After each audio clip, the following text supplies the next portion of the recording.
So our second speaker is really bringing us much more into the present and potentially the future.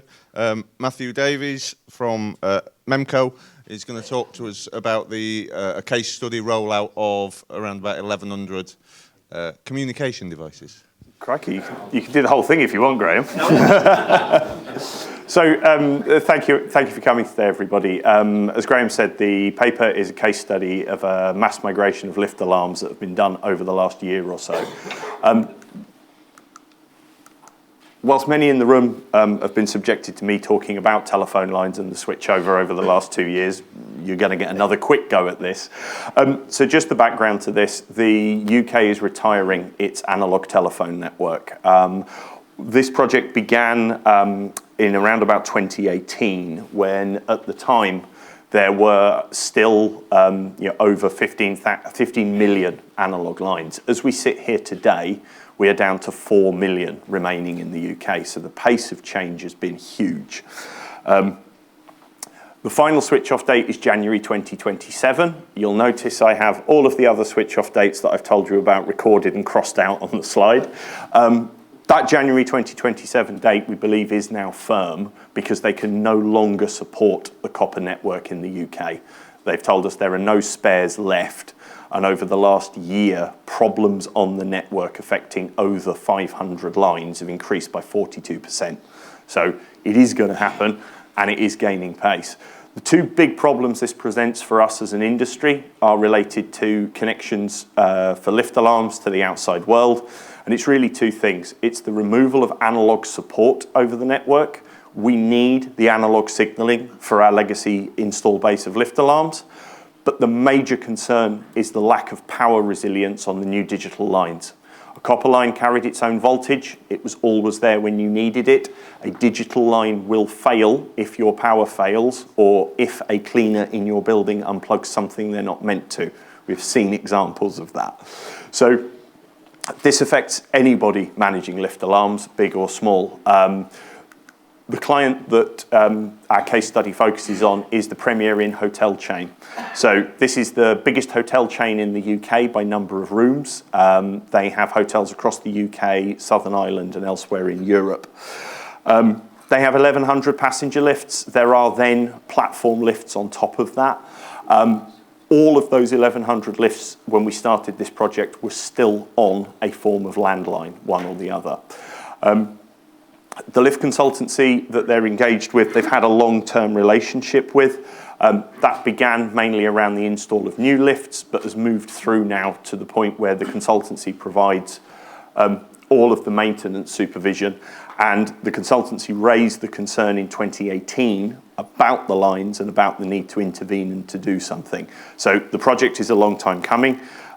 What we see consistently is the concern is raised to clients, but clients are too distracted by just keeping their lifts in service. So this is often one that floats under the radar, but it is a big concern because if action isn't taken, you can have fully compliant, well-maintained lift alarms that won't necessarily be there when you need them because the telephone line isn't there when you need it, often due to a power fail or other compromise. So the first port of call, obviously, with 1,100 landlines was let's go and speak to the person providing those 1,100 landlines. So the incumbent communication provider was approached.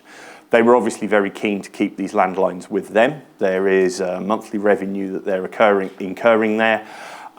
What became apparent, though, was as the application was explained to them, they became less and less keen to hang on to this part of their base. So what's interesting is most communication providers have no idea what sits on the end of a telephone line. And when you then start to explain to them that what's on the other end of it is a voice alarm, that voice alarm is critical to the safe running of the lift. It is there if somebody gets trapped. If somebody gets trapped and it doesn't work, there are some pretty horrendous outcomes potentially there. The communication provider got more and more uncomfortable with this. Their biggest concern was how they would provide backup power for the 1,100 lines and how they would be able to manage that backup power over time. They had battery backup solutions available, but these would need to go on to 1,100 lines across multiple sites, across multiple countries, and they just didn't feel that they were ever going to be able to do that in a way that they were comfortable with, or in a way that the end client was going to be comfortable with. So the CP stepped out fairly early on, and a project was defined to find a solution from within the lift industry. And the key criteria that were set forth in this project were, first of all, reliability. So whatever solution was selected to replace the landlines needed to show the same or better reliability of a copper telephone line. So power resilience, support for analog signaling, and so on. Also, the management of that solution. Anyone who's worked in or around autodialers know that whilst the autodialer can throw out a problem, you're far more likely to have problems with the line. Many lift engineers, I'm sure, are out and about in the UK today and have been told there is an autodialer fault and will get to site, test the autodialer will be fine, and it's actually the telephone line. So the management of this was also going to be critical. How could that management be improved from where the landlines had been, but also how could this be managed moving forward in a way that those 1,100 connections were there when they were needed and that the client was aware of the health of those connections as well. There was a desire to go with established providers. Both the lift consultancy and the end client wanted somebody who had an established base in the UK and was known in the lift industry and could work with the lift industry. There was also a desire to try and operate the project on fixed costs. The end client has multiple lift maintainers across their different territories. It's a very large portfolio, so it's split between a number of providers. How costs could be controlled across the project was a big concern for the end client. And lastly, how would a project like this be delivered? Again, it's multiple sites, it's multiple territories, it's multiple contractors involved, and different sorts of equipment. You know, the install base itself largely has the same model of analog autodialer, but as with any large base, there's a wide variety of lift brands, ages of car, and so on, so all of this needed to be considered. So it was decided in the end to select a managed service, and it's worth talking about what that managed service delivered that was slightly different from how a project like this would normally have been realised in the past. So from the reliability point of view, the landline gets replaced with a 4G VoLTE gateway. So we take the communication away from landlines and into the mobile network. The mobile network is inherently more resilient than the landline network now is in terms of the backing in that network, but also your ability to understand remotely what a cellular device is doing, and to a certain extent you understand when it's connected and not connected so you can take action. If a landline fails, the first you know about that is probably when somebody comes to test the autodialer and finds that it won't dial out.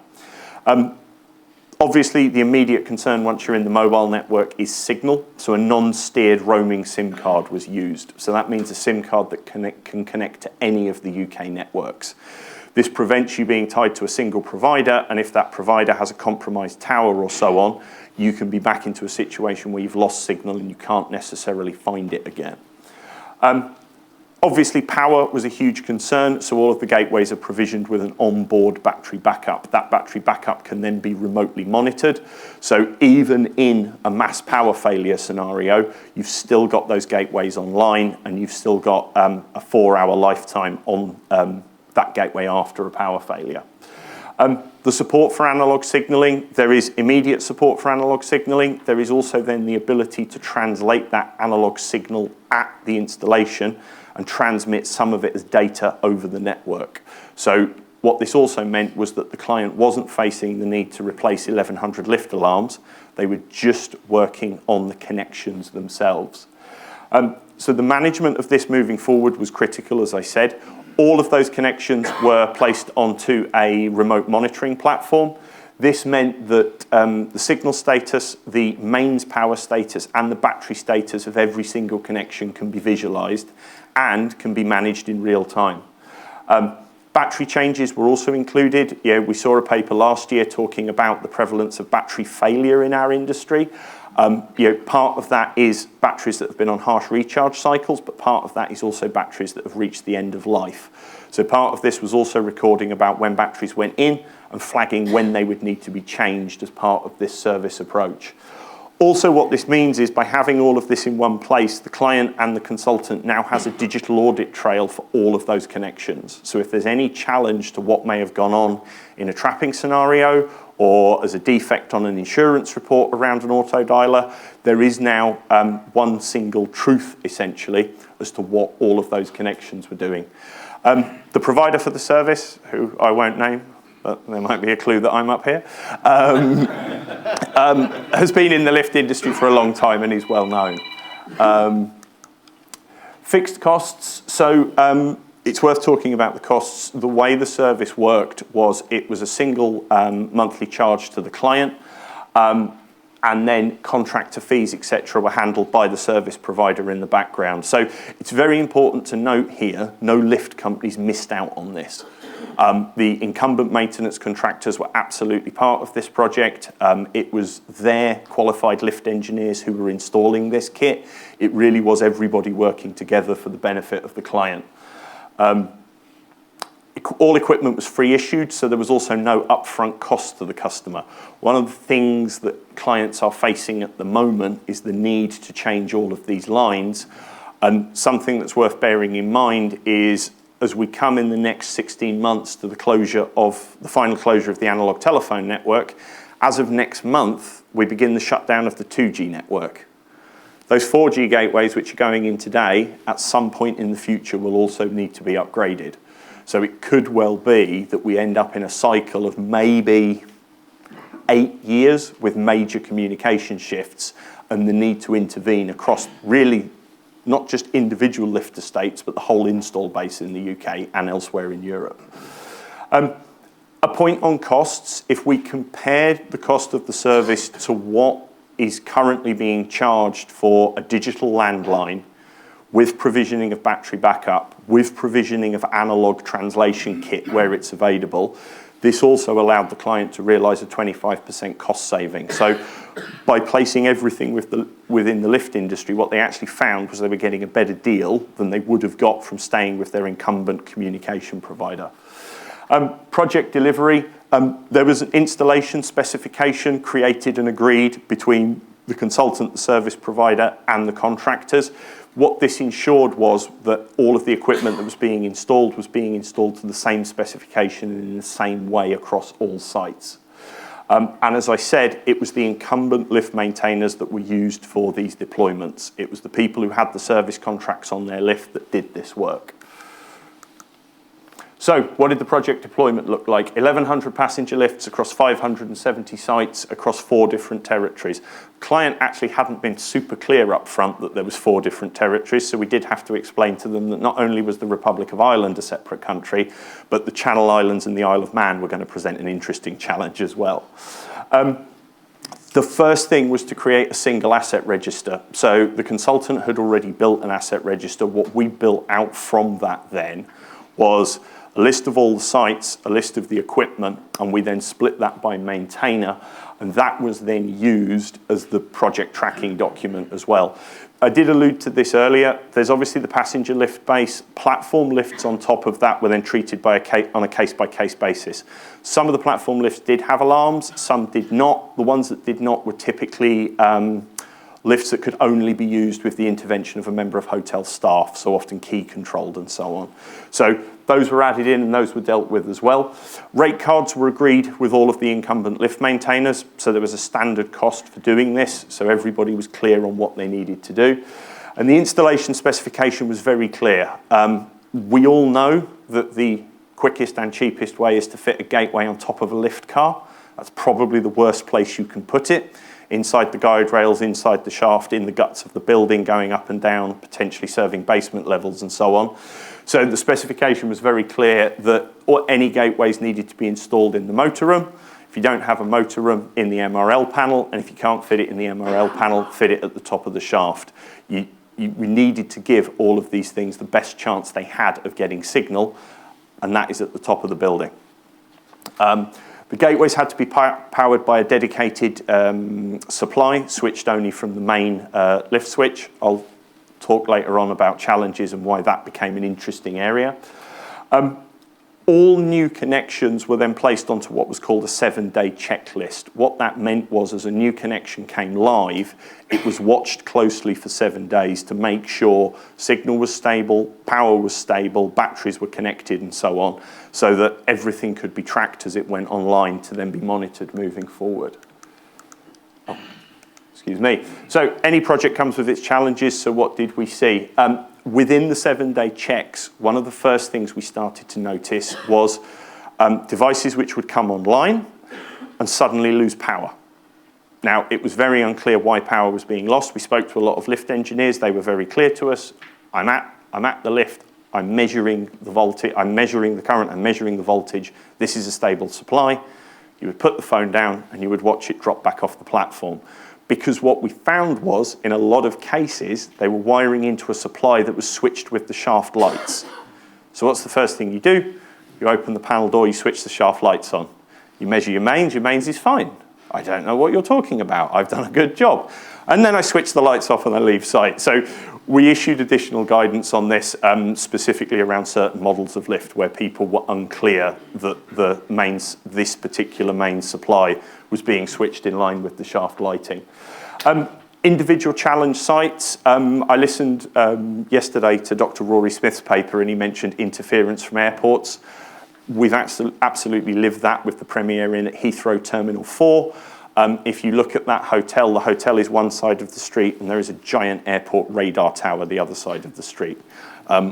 Whilst it's never been confirmed what provides the interference, we think we have a clue. The way to solve that site became quite interesting. We used directional antennas for the gateways, which pointed away from the tower. So to face away from the tower and back into the mobile network. The real mystery site, though, was the Canary Wharf site. There is no mobile signal above the ground floor of that building. It's never been apparent why. There are various things that go on in and around that building. Interestingly, there is a large Metropolitan Police evidence storage building on the other side of the street. I suspect that may have something to do with it. On that site, the usual way of doing things had to be flipped, and essentially the gateways were installed at the ground floor, and then the wiring had to run back up the shaft to connect to the controller. So quite an extreme example there, but it was a way of getting that site online and keeping it online. So the additional insights that were pulled from this were quite interesting. One of the things that became apparent early on was the client didn't have an asset register for the existing telephone lines. So you're paying for 1,100 telephone lines, but you don't actually know what the telephone numbers are or where they are, or what they're serving. So part of what we did was we had lift engineers, as they went round, when they were testing the alarm, asking the operator to read the telephone number back. So we were able to add that and feed it back to the client to allow them to cancel off those old lines. Tracking call activity has also been an interesting one as well. We had devices go live, which then showed alarm calls being placed every minute. So you either have a very, very big problem there with misuse, or more likely, there is a fault you've not picked up with the dialer. So it actually allowed additional faults in the base to come out and be detected. Also, what it led to was an interesting change in way of working. Typically, a lift engineer will go out, make their test, and if they believe the autodialer is working, we've all heard it, we've probably all said it in our time, you need to speak to the BT man, he's done something. Well, what we were able to do here is form a way of working where we could make it very clear there's a fault find that you can do on the autodialer, but we now have the monitoring and we have the tracking on the connections, so we can check ahead of time whether there is a problem with the connection or whether it sits downstream with the autodialer. So this became particularly important with rectifying defects on insurance reports and so on. This additional data allowed decisions to be made earlier and in a more informed way. So where does that leave us? The project was delivered across all sites. All of those connections are now proactively monitored and will continue to be so. Any issues with connections are identified in real time and are acted upon. All of the batteries are monitored. All of the batteries are also going to be changed in line with the life cycle guidance on those. And fault resolution can be coordinated with the lift contractors, so lift engineers going to site now know ahead of time where that fault lies. The monitoring data is now absolutely used as part of the maintenance surveillance program, and it has led to a reduction on auto-dialer faults on insurance reports as well. Thank you.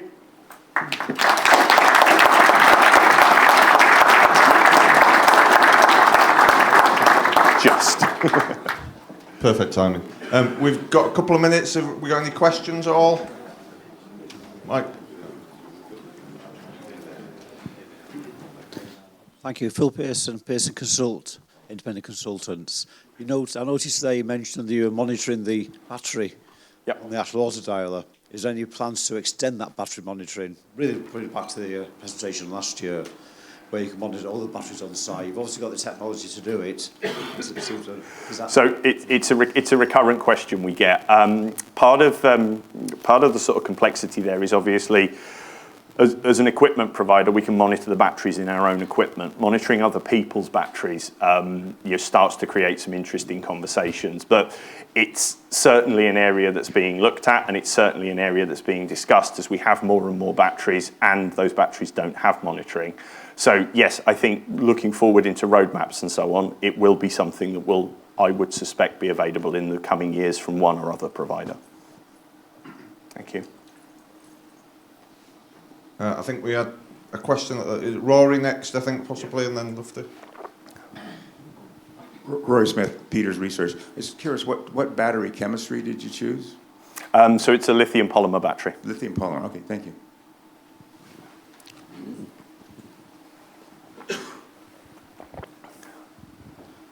Thank you, great presentation. I'm very interested and very curious about the non-steering roaming SIM service. Yep. Is that something you had to work on, or is that a service that's available from, and who is the mobile service provider? So, I mean, I guess as an individual, I'd love to have a non-steering roaming SIM service where I don't worry about signal strength. And all of my sales team would like to be able to use those SIM cards in their mobile phone, and they're not allowed to. So it was created for the machine-to-machine communication world, and in a nutshell, what you do is you take a SIM from another territory. So one that's often used is the mobile phone network in the Netherlands, KPN. You move it to another location, i.e. the UK. When that SIM card wakes up, it can't see its parent, but it has roaming agreements with all of the UK networks. The difference between, can I go on holiday to the Netherlands and buy a bag of SIM cards and bring them back? And the answer to that is, you can. However, they will get kicked off the UK network after 6 months. So the SIM cards also come with what's called a machine-to-machine identifier. So when they reach out and connect to that territory's network, they're quite clear to say, I'm not a Dutch person on holiday, I'm here supporting a machine-to-machine application. But they've been used for a long time in the fire and security industry. So there is a sort of a long history of these. And I think it's fair to say it's what most providers recommend now in terms of any SIM-based communication and connection to the outside world. Isn't that a fudge? I mean, is that a systematic solution, or? So it is. As I say, it's widely used.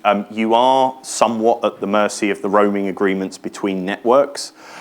What I would say is certainly in Europe, it's slightly different in North America because of how their mobile phone network was built. But over here, there are really 3 core providers in Europe who maintain roaming agreements across the whole territory. And, and look, ultimately, money leads a lot of these decisions. They know it's a big part of their business now. So these exist as a dedicated machine-to-machine route. And certainly over the last 6 or 7 years, they've been incredibly successful in the UK. So your contract is with the Dutch provider? Ultimately, yes.